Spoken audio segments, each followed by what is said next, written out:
এই তোমার কি মাথা খারাপ হয়ে গেছে? আমি কেন কাজের মেয়েকে বিয়ে করবো? আমি তো তোমাকে ভালোবাসি, আমি বিয়ে করলে তোমাকেই করবো। আরে তোমার কি মাথা নষ্ট? তুমি জানো না আমি ম্যারিড? আর আমাকে তুমি কি করে বিয়ে করবে? আর আমার স্বামী জানতে। সোনালি, হ্যাঁ বলো। মানে 3 লক্ষ টাকা কেন? আমি তো 4 লক্ষ টাকা রেখেছিলাম, বাকি 1 লক্ষ টাকা কোথায় গেল?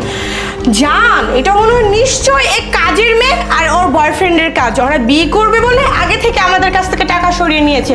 এক কাজ করো, ওদেরকে আর বিয়ে পড়াতে হবে না।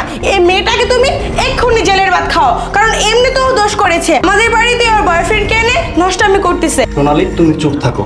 ইপ্তি, এই তুই বল তো, তুই কি টাকা চুরি করেছিস? বল বলছি। হ্যাঁ, আমি টাকা নিইনি। বিশ্বাস করেন স্যার, আমি কেন আপনাদের নুন খেয়ে নিমু খারামি করতে যাব বলেন? এই চুপ থাক তুই। নিমুখ হারামির বাকি কোথায় রাখলে তুই? তুই তোর বয়ফ্রেন্ডকে আমাদের অজান্তে আমাদের বাসায় নিয়ে আসছিস। আর বিশ্বাসের কথা বলি না, আমি তোকে কিভাবে বিশ্বাস করব? আমাদের অজান্তে তোর বয়ফ্রেন্ডকে আমাদের বাসা অব্দি নিয়ে আসছিস, তার মানে তুই